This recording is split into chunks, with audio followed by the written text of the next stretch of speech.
គេមានទាំងឪពុកគេមានបងគេមានប្អូនតែគេក៏ធំគេមានតាំងពីឡានទៅនើបមើលមកគ្រួសារយ៉ាងវិញសូម្បីតែឪពុកក៏គ្មានសាច់ញាតិបងប្អូនក៏យើងអត់តែយើងក៏តូចហូរនៅខ្វះមុខខ្វះក្រោយរាល់ថ្ងៃបើទោះបីជាខ្ញុំខំប្រឹងរៀនប៉ុណ្ណាក៏ដោយ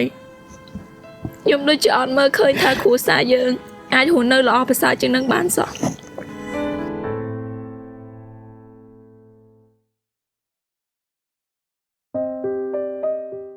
នៅក្នុងភូមិមួយមានផ្ទះពីរខ្នងដែលជាប់គ្នាប៉ុន្តែភាពខុសគ្នារវាងផ្ទះទាំងពីរហាក់បីដូចជាយប់និងថ្ងៃអញ្ចឹងផ្ទះមួយមានសុភមង្គលពេញលេញគឺជាផ្ទះរបស់លោកសុខានិងអ្នកស្រីវណ្ណាជាមួយនឹងកូនរបស់ពួកគាត់ឯផ្ទះម្ខាងទៀតគឺជាផ្ទះឈើចាស់ដំបូលប្រក់ស្បូវហាក់បីដូចជាកំពុងអស់សង្ឃឹមដូចជាអ្នករស់នៅក្នុងផ្ទះនោះដែរហើយនេះគឺជាផ្ទះរបស់ដាវីជាមួយនឹងម្ដាយចាស់របស់នាង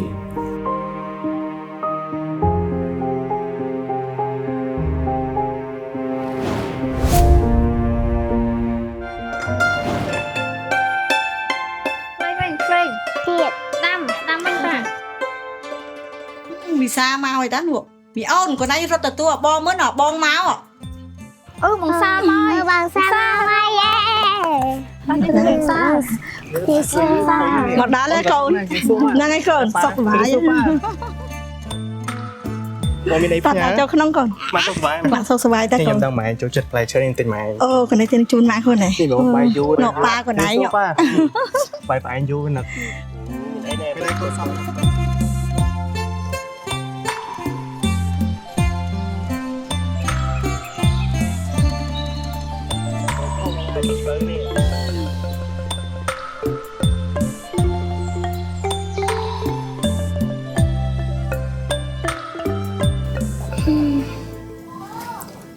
មើលទៅគ្រួសារគេពេលចូលឆ្នាំខ្មែរម្ដងគេដូចជាសប្បាយដល់ហើយជីវិតពួកគេមើលទៅដូចជាគ្រួសារនៅក្នុងខ្សែភាពយន្តអញ្ចឹងគេមានឪពុកម្ដាយគេមានបងប្អូនគ្រួសារគេជួបជុំពេញលេញងាកមកមើលគ្រួសារខ្ញុំវិញយ៉ាងម៉េចឯកូនមិនឯនាងម៉ែមើលទៅគ្រួសារគេពេញលេញដល់ហើយណោះ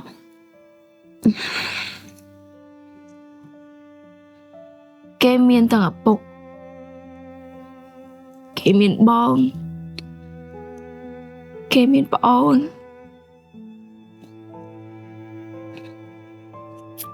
តែគេក៏ធំគេមានតាំងពីឡានទៅនើប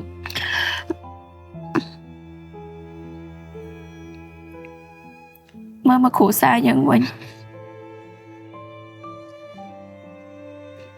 សូម្បីតែឪពុកក៏គ្មានសាច់ញាតិបងប្អូនក៏យើងអត់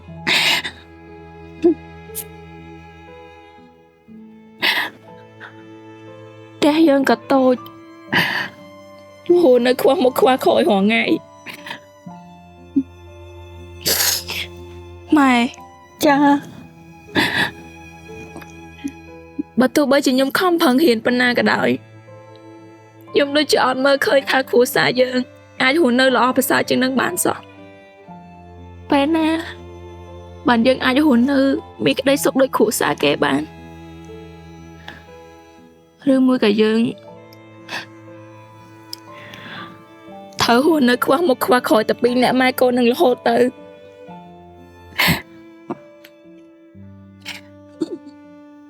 កុំអត់សង្ឃឹមកូនកូនត្រូវប្រឹងតស៊ូរស់ដើម្បីជីវិតកូនម៉ែរត់ថ្ងៃនេះម៉ែប្រឹងចិញ្ចឹមកូនតែម្នាក់ឯងនៅពេលដែលពុកកូនទៅចោលមកម៉ែទ្រាំពោះតែមិនបាក់ម៉ែមិនបាក់ចិត្តទេកូនម៉ែប្រឹងចិញ្ចឹមកូនដល់ធំណាកូន កូនមានម៉ែនៅក្បែរកូនណា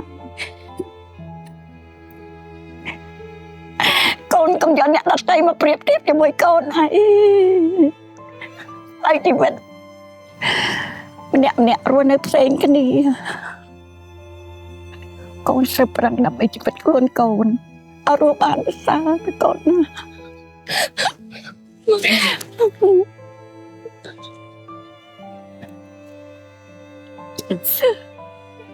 ម៉ែ ចា ម៉ែ ចា កូនសន្យាថាកូននឹងខំប្រឹងដើម្បីការប្រាជីវភាពគ្រួសារយើងហើយកូនស្រីម៉ែម្នាក់នេះសន្យាថានឹងធ្វើឲ្យម៉ែមានមោទនភាពមកលើកូនឲ្យបាន អាចស្បាយចិត្តណាស់កូនមកណា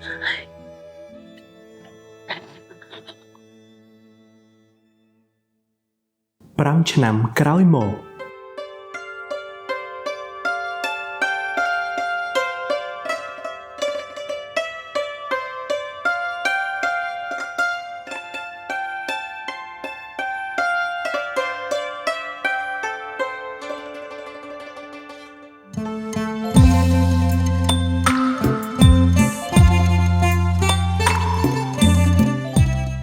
តាម៉ែ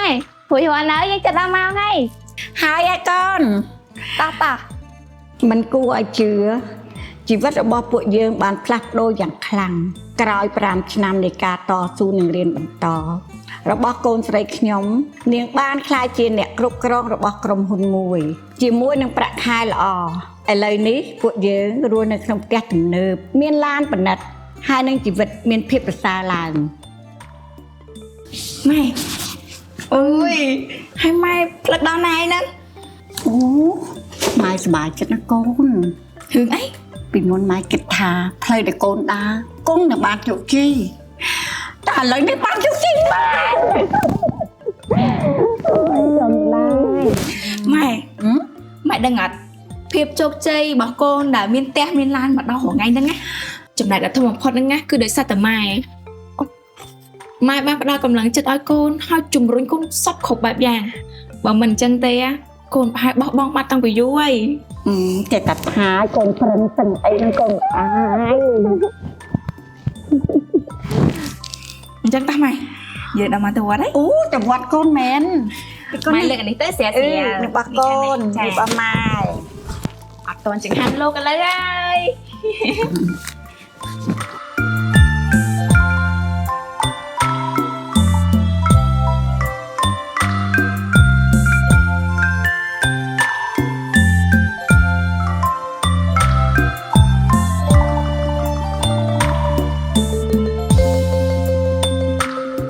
សាច់រឿងនេះចង់ឲ្យយើងដឹងថាជីវិតមិនមែនជាការប្រណាំងប្រជែងមិនមែនជាការប្រៀបធៀបគ្នានឹងគ្នានោះទេតែសោះបញ្ជាក់ឲ្យយើងឃើញថាដំណើរជីវិតគឺជាដំណើរដ៏វែងឆ្ងាយដែលតម្រូវឲ្យមនុស្សម្នាក់ៗមានភាពរឹងមាំភាពអត់ធន់និងជំនឿលើខ្លួនឯងដើម្បីសម្រេចគោលដៅនៃជីវិតត្រូវតែតស៊ូកុំបោះបង់ក្តីសង្ឃឹមដរាបណាអ្នកនឹងមានដង្ហើមជីវិតរបស់យើងនឹងជោគជ័យនៅថ្ងៃណាមួយដូចទៅនឹងសាច់រឿងនេះដែរ